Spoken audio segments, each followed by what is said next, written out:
La detención de Javier Duarte, el exgobernador de Veracruz, el pasado sábado en el municipio de Panajachel, en Guatemala, es un paso importante en la lucha contra la corrupción. La Cancillería mexicana solicitó la detención provisional con fines de extradición para que Duarte enfrente en territorio nacional las acusaciones en su contra por los delitos de delincuencia organizada y operaciones con recursos de procedencia ilícita, delitos que son graves y que no alcanzan libertad bajo fianza. Hola, soy Jorge Fernández Menéndez. La captura de Duarte ha sido señalada por algunos comentaristas y partidos políticos como una maniobra electoral con vista a los próximos comicios en 3 estados. Con esa lógica tan equivocada, había que dejarlo libre hasta después de las elecciones. Fue un buen golpe de la inteligencia mexicana, aunque a algunos no les guste. ¿Qué tal? Soy Pablo Iriarte. Ahora está pendiente la detención de los exgobernadores de Chihuahua, César Duarte, y de Quintana Roo, Roberto Borge, que de concretarse daría la certeza entre la ciudadanía que el combate a la corrupción es una prioridad de fin de sexenio, esto para el gobierno federal. Bienvenidos, yo soy Esdras Chabot y esto es México Confidencial.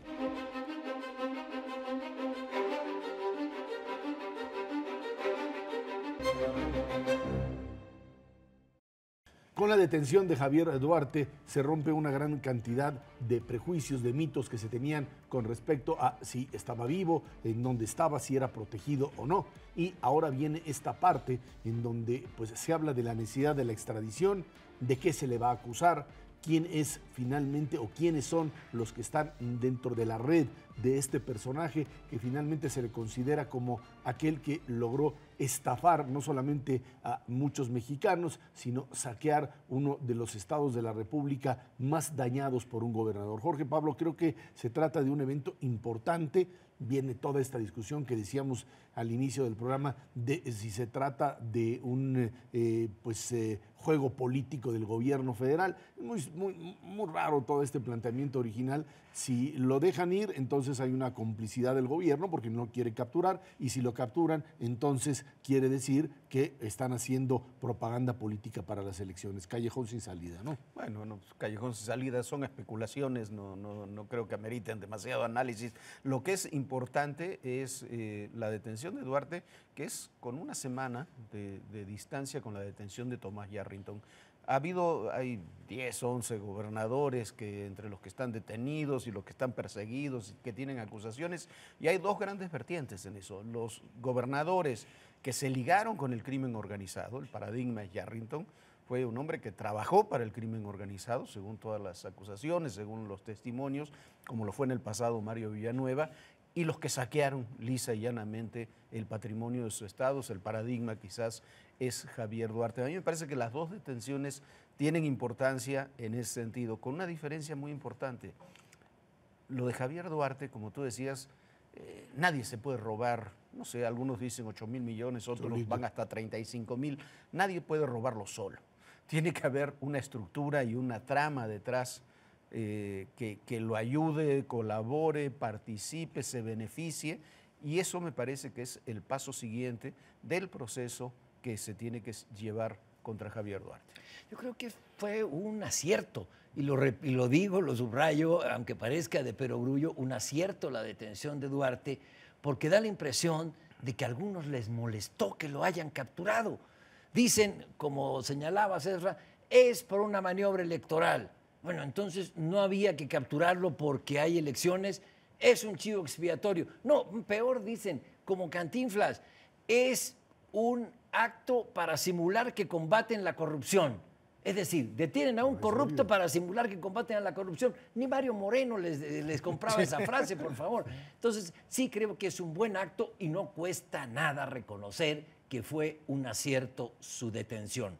No estaba protegido por el gobierno, no había tal complicidad, sino simple y llanamente se le buscó hasta que se le encontró, se le detecta, ficha roja, etcétera, se le detiene y viene la extradición, como debe ser. Por fin algo positivo, y lo queremos demeritar. Hay que ver los términos en los que viene la extradición, creo que eso es importante. Al principio se decía, va a aceptar regresar rápido a México porque suponían que algunos de los delitos que los que se le están planteando, pues son delitos en los que él, precisamente por esta ingeniería de fraude que tenía, esta ingeniería criminal, le llamaría yo, pues tiene la posibilidad de regresar al país y decir, señores, a mí no tienen nada que probarme, y ahí está toda esta red de bandidos que estaban alrededor de mí, que yo no los conocía, que es lo que va a manejar, y en ese sentido quedaría yo totalmente, pues, o quedaría impune finalmente la cantidad de delitos de este hombre. Creo que en ese sentido la Procuraduría lo que está tratando es de, antes de pedir o solicitar la extradición,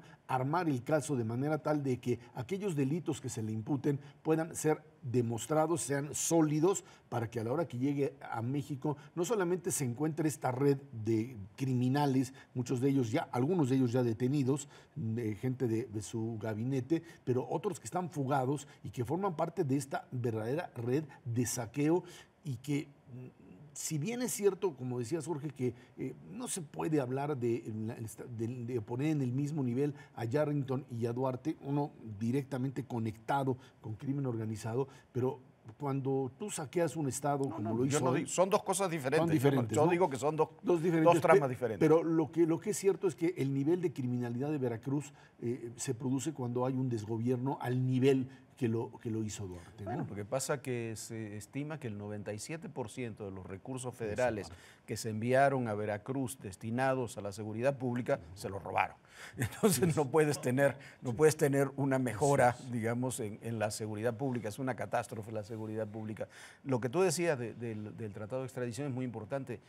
Cuando se presenta una solicitud de extradición, la persona que es extraditada puede ser juzgada únicamente por los delitos que se presentan en la solicitud de extradición. Por eso la solicitud de extradición tiene que estar muy bien armada, tiene que ser muy sólida, para no solamente procesar a esa persona, porque no se le pueden agregar sobre el mismo caso nuevos delitos.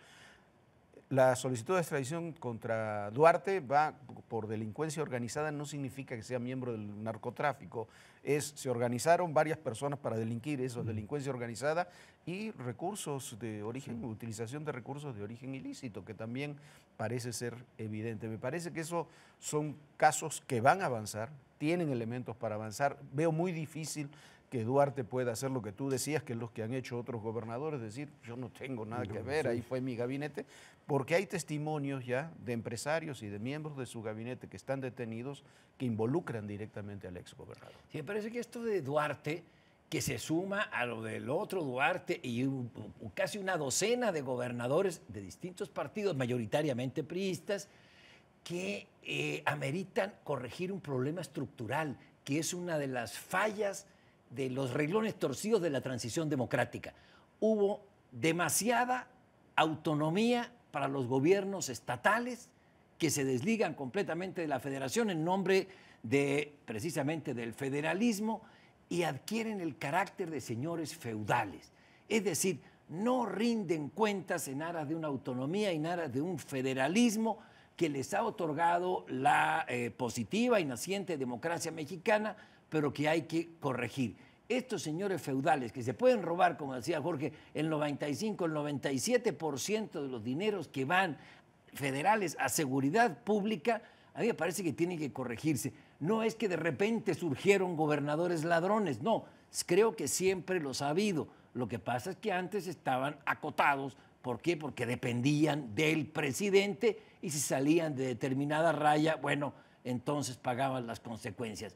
Ahora se mandan solos, absolutamente solos, son estados libres y autónomos. Hay un problema estructural que es un federalismo mal aplicado que se debe corregir. Y yo te añadiría que ahí está una auditoría superior de la Federación que llega, presenta los datos, habla en todos los casos de irregularidades, y mientras están en funciones los gobernadores no les pasa nada. Todos los que han aprendido son gobernadores que están presos porque al terminar su gestión, pues el gobernador siguiente, por una ruptura política, lo acusa, y entonces procede todo el mecanismo político de control de sus cuentas, y aparecen toda esta suciedad económica, llamémosle así, ¿no? Y ahí está el caso de el otro Duarte con Corral, el caso de Borge con Carlos Joaquín, y algo que uno se pregunta, ¿y qué durante 6 años no hay una instancia que sea lo suficientemente efectiva para decir,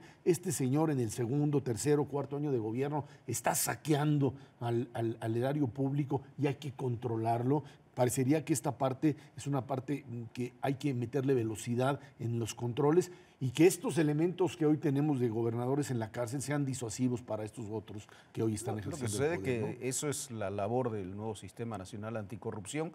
Por primera vez hay mecanismos reales para controlar por lo menos los recursos federales que se envían a los estados. En algunos casos es un porcentaje importante, en otros casos es prácticamente todo el presupuesto del estado, pero comienza a haber ahora sí instrumentos como para poder incidir, investigar y tomar sanciones contra gobernadores o presidentes municipales. Hasta ahora ocurría lo que decía Pablo.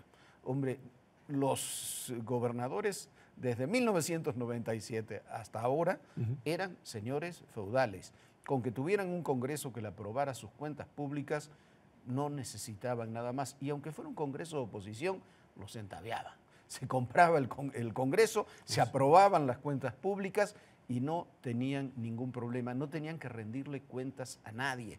Ese quizás es lo más grave y por eso solamente cuando salía el gobernador y llegaba otro gobernador se podía operar. El Ejecutivo Federal tenía control y lo tuvo hasta mitad del 97 cuando perdió el PRI la mayoría en el Congreso. Carlos Salinas movió a 14 gobernadores, en la primera mitad de Ernesto Zedillo a 6 y nunca más se volvió a mover gobernadores. Cayó Ángel Aguirre mucho tiempo después del caso Ayotzinapa, pero no se volvió a tocar un solo gobernador por casos de corrupción o por casos como crímenes como lo de Ayotzinapa en el caso de Aguirre. Sí. Me parece, moraleja número 1, no había tal complicidad entre el gobierno federal y el señor Duarte. La prueba está que lo detuvieron y está en una celda de 2.75 metros por 3.75, donde hay una cama de cemento, un retrete, y ahí tiene que caber el señor Duarte con su amplio volumen. Me parece que es un acto positivo, un acto ejemplar y que no se puede demeritar diciendo que se trata de maniobras electorales y de chivo expiatorio. Ojalá que esto no se detenga aquí. Ojalá que con Duarte no se crea que ya se acabó con la corrupción en el país. No, hay una tarea larga, amplia, que es necesaria a partir del nuevo Sistema Nacional Anticorrupción, pero también a partir de una voluntad política para depurar, para limpiar otras áreas de la administración pública federal incluso, para terminar con males endémicos como este de la corrupción que se han acentuado con la transición democrática. Ahora, lo que sí es cierto es que finalmente el tema de Duarte es un tema que va a impactar en las elecciones en distintos estados. Ahí está, lo van a tomar, es un tema que tiene que ver con corrupción, con responsabilidad de los gobiernos estatales y del gobierno federal en el combate a la misma. Ahí está el tema corrupción como uno de los elementos fundamentales, creo que para la elección, estas elecciones e incluso para la presidencial. No, por supuesto, pero hay que tomar en cuenta un punto fundamental. Duarte no es un chivo expiatorio. Duarte es un delincuente que fue detenido. Yarrington no es un chivo expiatorio, es un hombre que estuvo 5 años prófugo. O sea, esa administración y 1 año de la anterior administración prófugo. Qué bueno que se lo detuvo, me parece que son hitos. Ahora hay que avanzar sobre ese tema y que nadie quiere utilizarlo en sentido contrario para decir esto es campaña, propaganda electoral. Ya era hora de que los metieran al bote estos rateros. Bueno, se nos termina el tiempo. Gracias, Pablo Jorge. Gracias a usted que nos ve aquí en México Confidencial.